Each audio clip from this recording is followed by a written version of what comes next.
Thank you, Kelvin. Well, it is a tough gig this morning. First cab off the rank, 8:30, earlier than usual, and also after that unbelievable presentation last night, as you say, Kelvin, John McLean. Wow, puts everything in perspective, doesn't it? But back to engineering technology.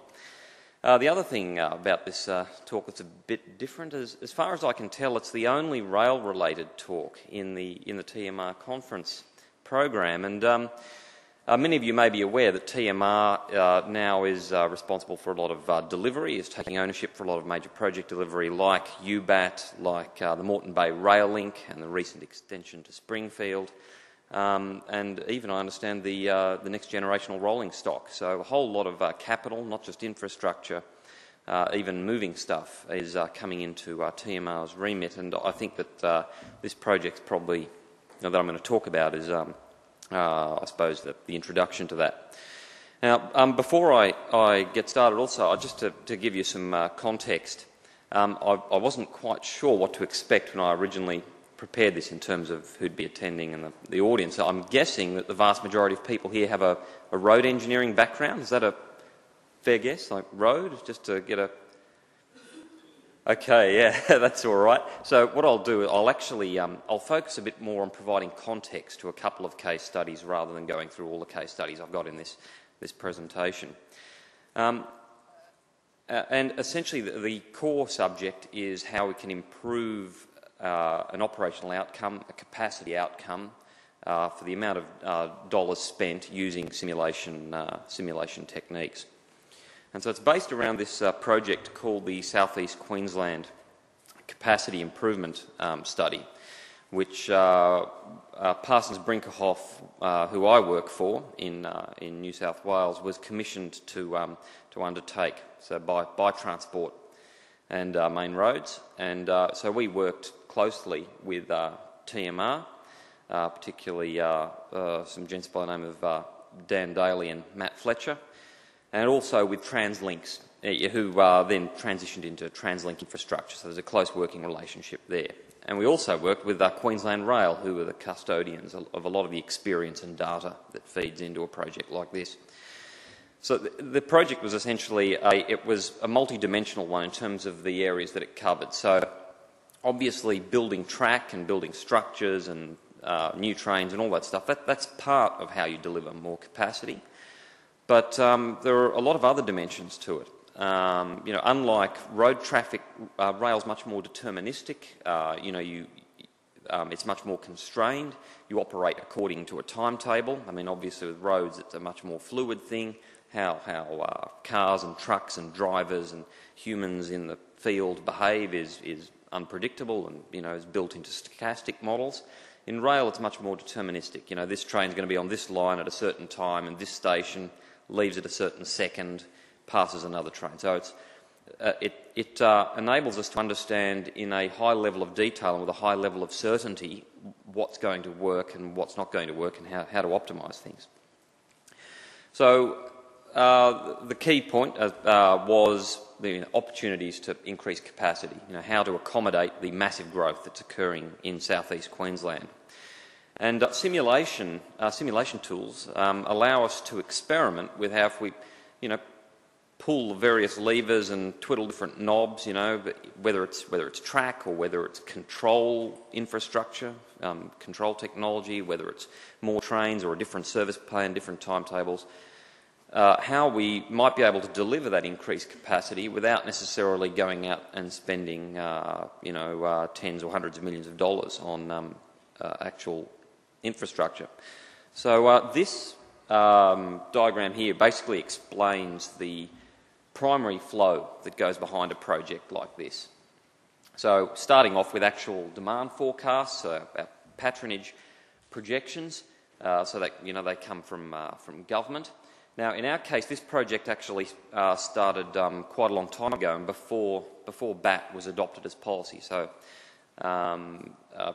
previous Cross River Rail patronage projections.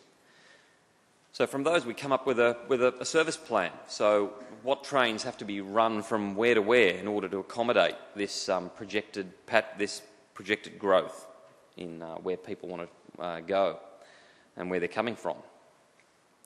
And from there, we can build up a concept service plan or a concept timetable. So essentially the kind of thing you get off TransLink's journey planning website.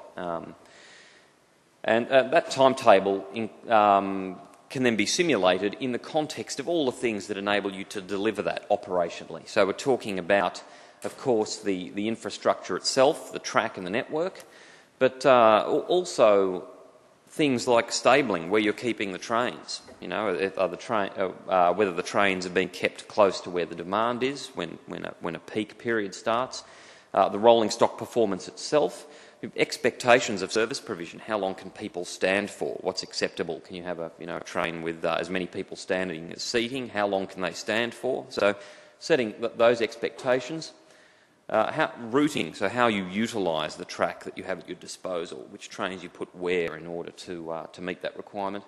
And signalling, so signalling technology in rail, it's, I suppose in a road sense it's pretty clear cut. The red light means stop and, green means go, and, it's... With rail, it's a bit more challenging, and I'll explain a bit more about this later, but it essentially stems from the fact that trains have very long braking distances. So the great thing about rail is that it has about 1/10 of the rolling resistance of a pneumatic tyre on tarmac. So from an energy efficiency perspective, absolutely brilliant. 1/10 of the energy lost on, per passenger moved or per gross tonne hauled. Compared to something on a road. But the flip side of that is that your braking distances become very long. So for a freight train, your braking distance can be over a kilometre from 100 k's an hour. And so when you've got a braking distance that long, you need to know more than, that signals at stop. You need to know more than a kilometre back that that's going to happen. So there's another layer of signalling and control systems which tells you about the state of your route ahead before you get there. So they're the kinds of variables that feed into the simulation, so that we can then simulate that concept timetable and look at its operability. How reliable is it going to be? Is that going to meet the needs? And if it doesn't, we iterate back around. How can we change the infrastructure? What are our infrastructure options? What are our service plan options? Can we change stopping patterns or routing? So that's the crux of a project like this.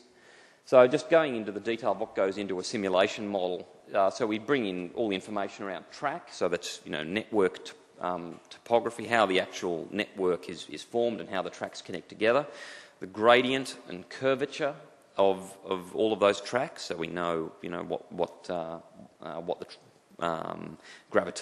gravity the trains are resisting or being assisted by.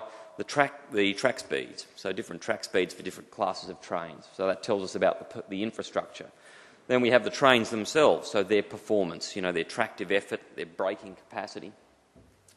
The signalling system, as I've explained, so what the signalling system can tell the train drivers. Aspects it is a bit of rail jargon. It's basically the message that the combination of coloured lights communicates to the driver. The safety margins or overlaps, so these are bits of track which are reserved specifically ahead of a train in case the driver makes a control error or there are difficult conditions and a train overruns.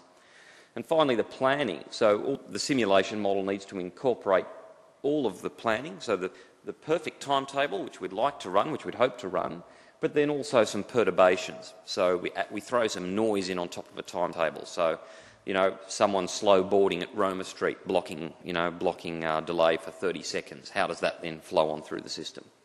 So that's basically the guts of the models. So I'm going to go through a couple of case studies which relate to the Gold Coast line. So here, heading south out of Brisbane down towards Varsity Lakes on the Gold Coast. And the two case studies I'm going to talk through are one at Coomera in the Coomera-Helensvale area and one at Beenleigh.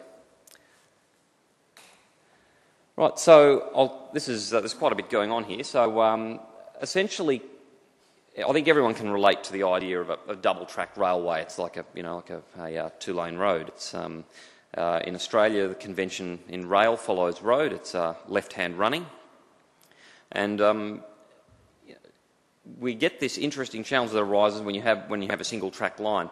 Now, this isn't something that you'd consider doing on a main road, is it? I mean, I think it's probably quite foreign from a road perspective that you would have a main corridor and then have an area where you're alternately running in opposite directions, having a single track line.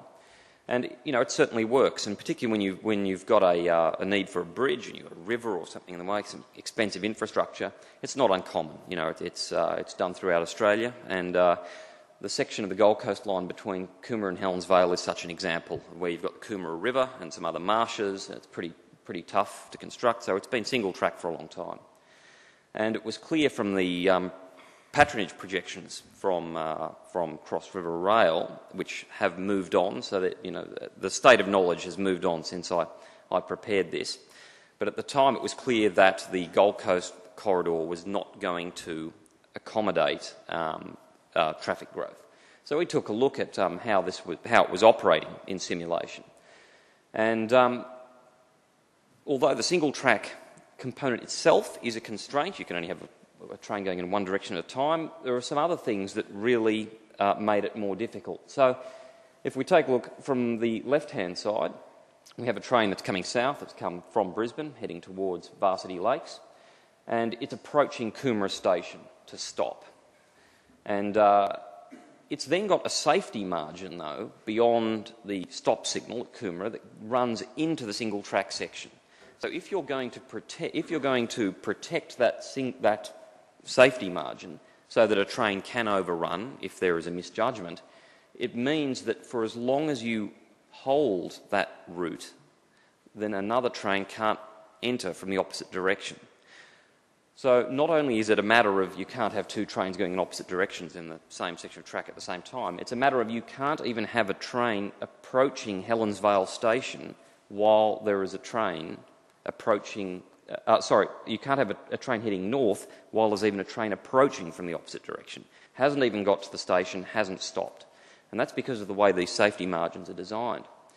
And when we dug into it, part of the reason why the safety margins were so long is because it was designed for 150 kilometres an hour. And the trains are capable of a top speed of 140 kilometres an hour.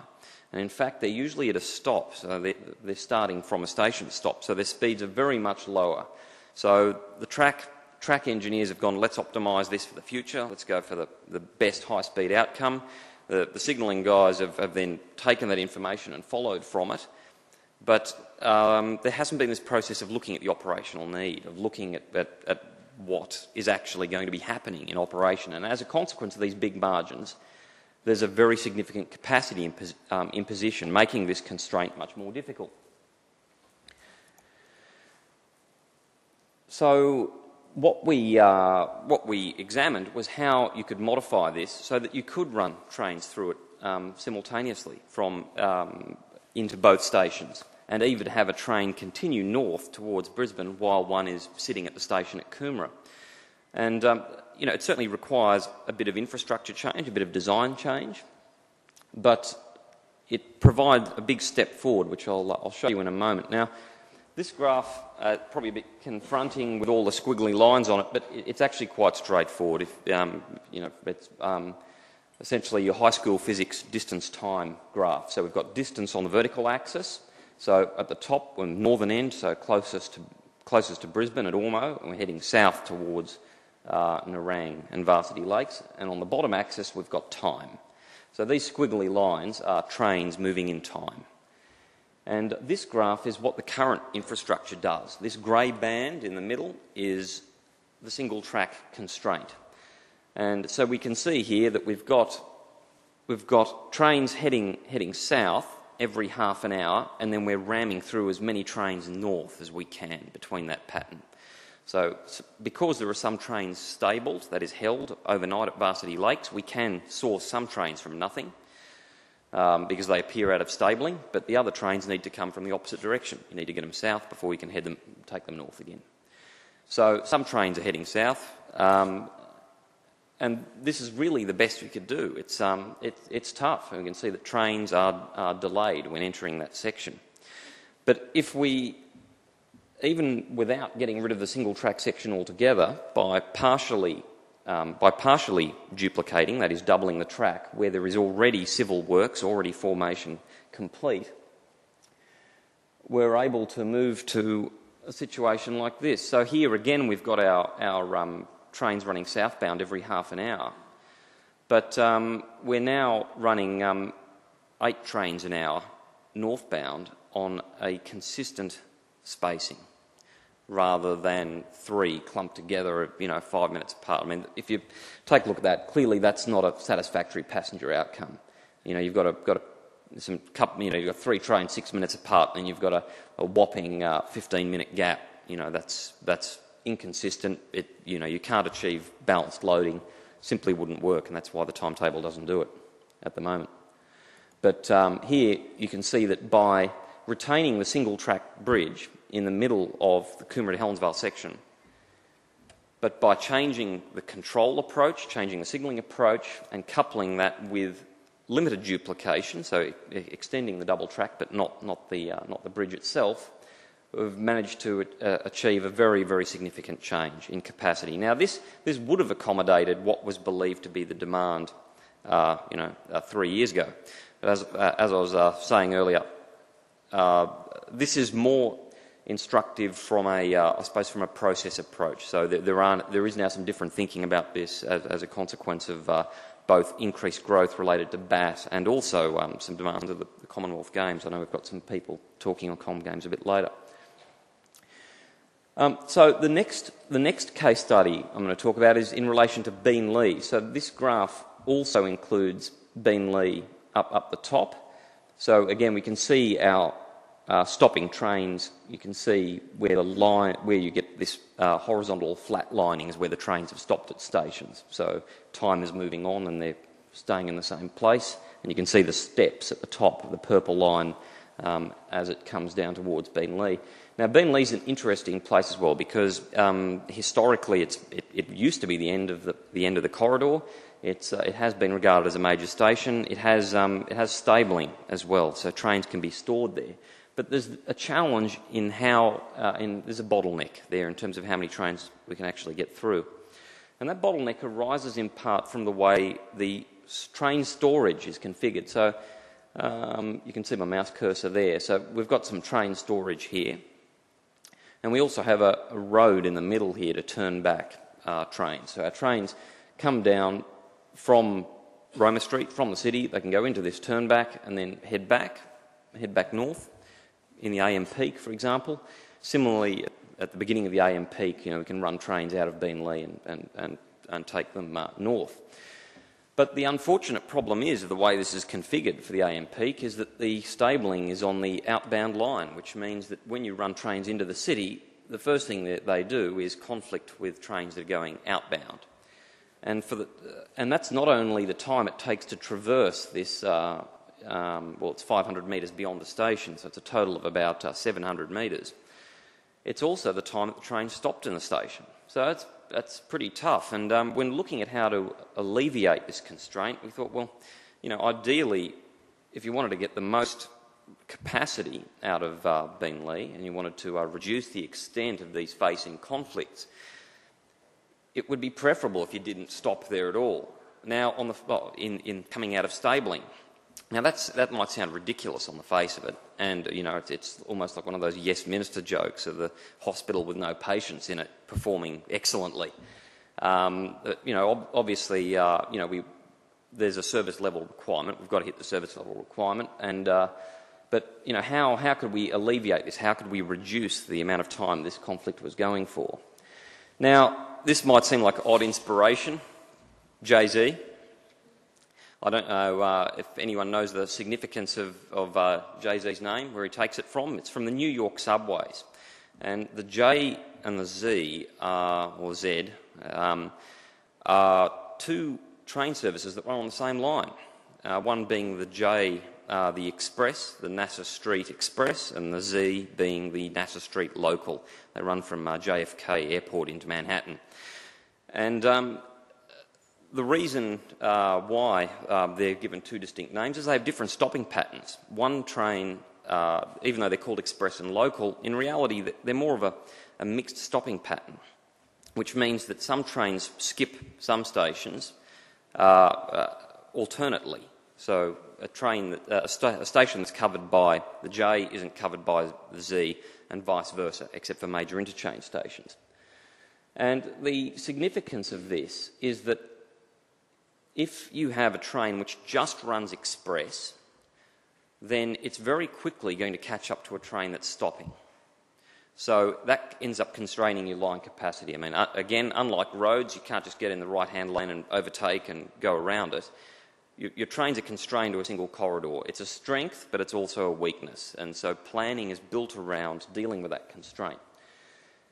And by taking an approach where the trains coming out of stabling don't actually stop at Beenleigh, but instead start service at Loganlea, and services from Beenleigh through to Loganlea are covered by trains from elsewhere, we actually managed to increase the line capacity quite significantly from Beenleigh. So in this case, you can see we've got the purple lines. So again, these are trains coming from Varsity Lakes. They're fast trains. They're not stopping.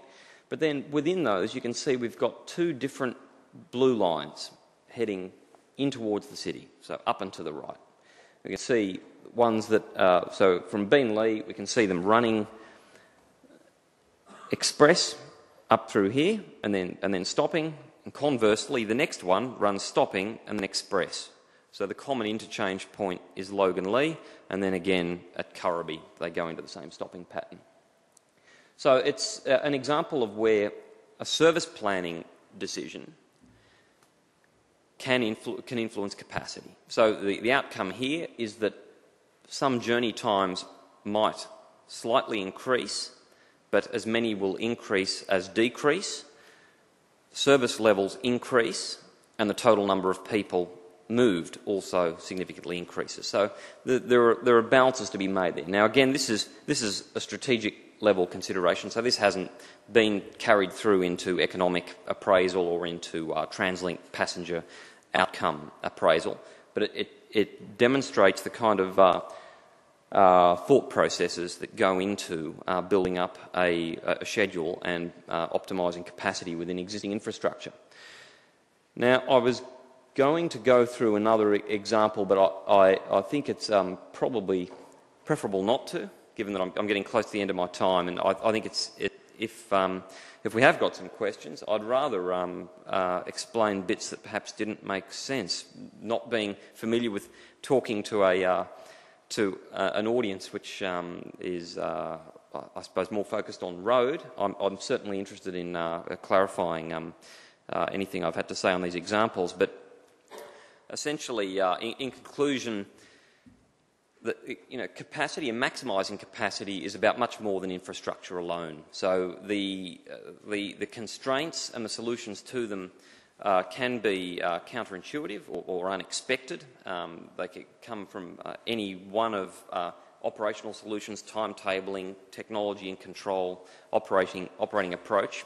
And simulation, so all those graphs that we looked at, all produced out of simulation, lets us visualise and understand how those solutions might be actually brought into operation and what they mean. And of course, simulation also supports that kind of experimentation. So, rapidly testing out different ideas and examining not only how a current railway is operating, but also how it could operate in the future.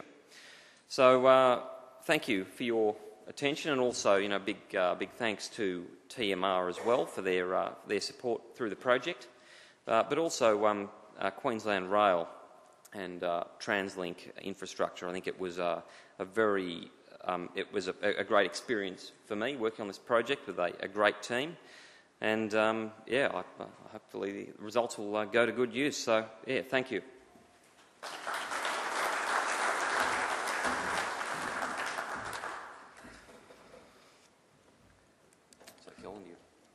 Yeah, they look good. Thanks, Dave. We've got just a couple of minutes for questions. If there's a quick question, I understand there's a few microphones around the place. There's a microphone. Yep, that one there. So just go up to the microphone, outlay your question, say for this side. Okay, so is there any quick questions, or does anyone want to hold that over? I see there's one up there at there's a microphone here, Dave. We're being asked to use the microphone so that they can be recorded properly. It's interesting to see the concept of where you stop and start the trains and the speed that you've actually done the calculations are relative to the speeds that the train was actually running. One of the downfalls that you seem to have in a few places is that they're not, once they've started, they're actually doing the all stops and knowing that a train is going to stop here or that it's an express train. Have they actually started embracing knowing the difference between the two trains and acknowledging that these trains are going to stop and these trains aren't going to stop?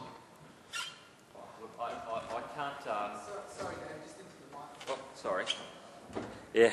So I suppose really I can't speak for TransLink and QR who do the normal operational timetabling, but I can say that they certainly plan for express trains not to be delayed by stopping trains. So when they develop a timetable, the idea is that the trains are capable of operating at their full line speed within that timetable. So that's certainly the intention.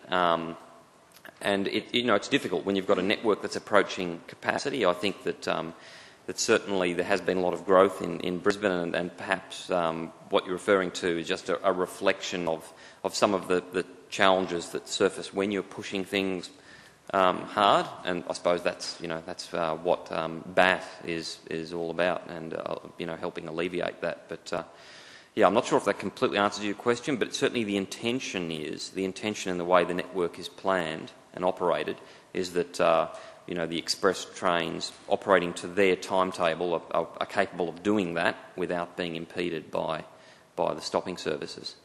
Yeah.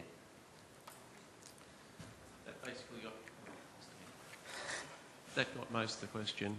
The only other part would be, it was noticed that you didn't integrate where you had open level crossings along the line, and that's one of the things that's quite critical from our perspective. Yeah. Obviously the trains got right of way, there's no drama about that, but there's times when they could be a little smarter about how they space trains apart, and also it's critical that they know it's an all-stopping train because it's inside the zone for the open level crossing to be closed, and if they knew it was in all stations, the car road could still be open. It's actually something I can have a chat with you. I think we can all agree that level crossings are a terrible thing, and I'd love to see the end of all of them. But one of the challenges is in relation to train braking distance. So even though you might be timetabled to stop that train there, and you might expect it to stop there, you could have unusual circumstances, like there have been, whether it's grubs on the rail, leaves, a moth infestation, unexpected things happen that affect your braking, and for those reasons we have these safety margins called overlaps, and unfortunately at stations they often go through level crossings, which means that the level crossing has to be closed shut even if you're expecting the train to stop before it, because there are conditions that can occur that can result in a run through. So happy to talk, anyone who's interested, happy to talk about it. But yeah, cheers. Good question though. Look, we might have to wrap it up there. I'd like to thank David and express our appreciation. Here you go, Dave.